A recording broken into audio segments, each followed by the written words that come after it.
Lord ప్రభైన యేసునామములో అందరి కొందరంలో దినం దేవుని వాక్యం నుంచి మొదటి సమూయేలు 16వ అధ్యాయము 12-13 వచనాలు. అతడు వాని పిలువనంపించి లోపలికి తోడుకొని వచ్చెను. అతడు ఎర్రని వాడును, చక్కని నేత్రములు గలవాడును, చూచుటకు సుందరుడునై ఉండెను. అతడు రాగానే, నేను కోరుకున్నవాడు ఇతడే, నీవు లేచి వానిని అభిషేకించుమని యెహోవా సెలవీయగా, సమూయేలు తైలపు కొమ్మును తీసి వాని సహోదరుల ఎదుట వానిని అభిషేకించెను. నాట నుండి యెహోవా ఆత్మ దావీదు మీదికి బలముగా వచ్చెను. తరువాత సమూయేలు లేచి రామాకు వెళ్ళిపోయాను. ప్రియమైన వారలారా, ఈ మాట మనం చాలాసార్లు చదివి విని ఉంటాము. అయితే మనము దేవుని సంఘంలో యేసుక్రీస్తు రక్తంతో కడగబడిన మనము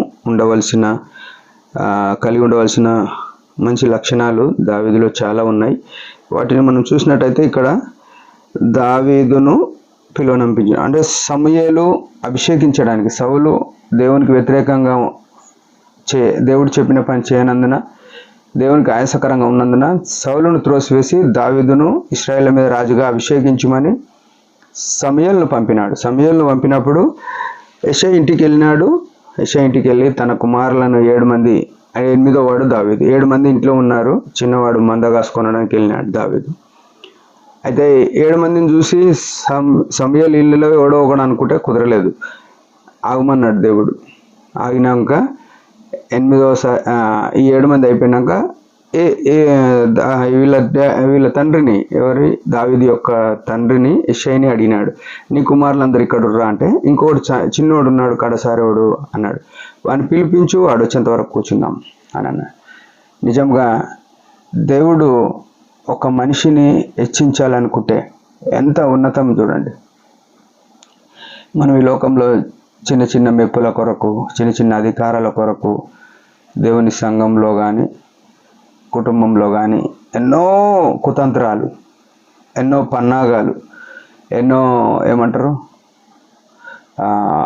కుతంత్రాలు చేసి మనము గెలవాలి, లేకుంటే మనం నిలబడాలి, మనం రాజుగా ఉండాలి, మనం అధికారం చేయాలి దేవుని మందిరంలో, లేకుంటే ఎన్నో కుతంత్రాలు ఉంటాయి. కానీ ఇక్కడ దావీదు ఏ కుతంత్రం చేయలేదు. దావీదు ఏం చేసినాడంటే దేవుణ్ణి ఆరాధన చేయడం, దేవుని మహిమపరచడం, దేవుని కీర్తనలు పాడడం, ఇది మాత్రమే చేసినాడు తన జీవితంలో. తన మంద కాసుకున్నప్పుడు దేవునికి ఆరాధకుడుగా ఉన్నాడు. ఇశ్రాయేలీల మధుర గాయకుడు అనే ఆయనకు ఒక బిరుదు ఉంది. ప్రియమైన సహోదరుడా సహోదరి, మన జీవితంలో మనము ఎత్తులు, పై ఎత్తులు, ప్లాన్లు, పన్నాగాలు ఇవేం పనిచేయవు. దేవుణ్ణి ఆరాధన చేస్తే మనకు దేవుడు తన ఇష్టమైన స్థలములో మనకు మెప్పు రావాలని కాదు, ఆయనకు మహిమ రావాలని మనల్ని వాడుకుంటాడు. ఈ రహస్యము చాలామంది తెలియదు.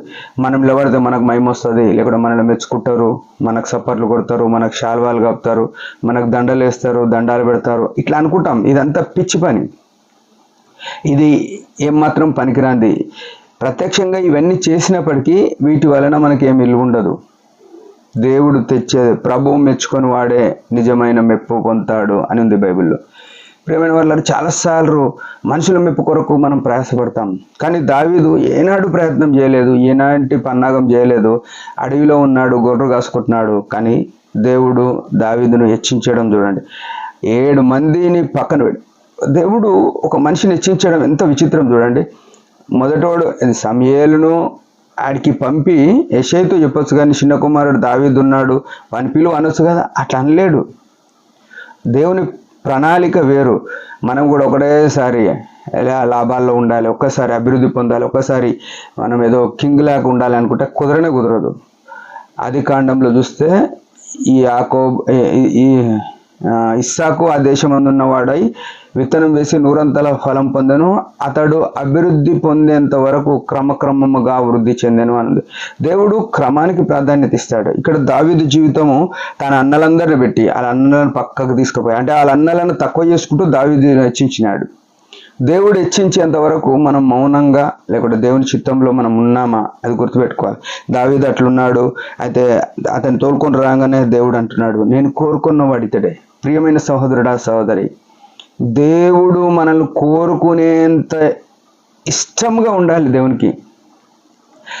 నిజంగా దేవుడు మనల్ని కోరుకుంటున్నాడా? సేవలో కానీ పరిచర్యలో కానీ లేకుండా మనమే చేస్తున్నామా? దేవుడు కోరుకునేంతసేపు ఆగాలి. కోరుకునే పద్ధతిలో మనం నిలబడాలి. నేను కోరుకున్నవాడు ఇతడే అన్నాడు. అతని సోదరులు ఇతడిని అభిషేకించినాడు. ఇంత గొప్ప ఆధిక్యత దావీదుకు వచ్చిందంటే కేవలం దేవుని గణపరచడం. మన జీవితాల్లో కూడా దేవుని గణపరుద్దాం. ప్రభు మహిమ కొరకు ఘనమైన స్థానంలో ఉందాం. మనకు ఘనత వచ్చడానికి నిలబడతామంటే అది నా వరకు, నా మట్టుకైతే ఏడ నిలబడ్డా మనకు ఘనత రావాలి, నాకు ఘనత రావాలనే కోరిక నాకు లేదు, ఉండొద్దు. దేవునికి మేము వస్తే చాలు, ఏడ నిలబడ్డా అది మన జీవితం ఉండాలి. దేవుడి మాటలు దించిన ఒక చిన్న ప్రార్థన. పరమ తండ్రి యేసు ప్రభు నామములో వందనాలు. ఉదయకాలం ఇచ్చిన ఆయుష్ని బట్టి స్తోత్రములు. మా జీవితంలో దావీదు వలె నిన్ను ఎల్లప్పుడూ గణపరిచినట్లు కృపనీయమని ఆత్మచేత నడిపించమని యేసు ప్రభు నామములో ప్రార్థిస్తున్నాం తండ్రి. ఆమెన్. మీరందరి పరిచర్య గురించి భారంగా ప్రార్థన చేయండి. Praise the lord.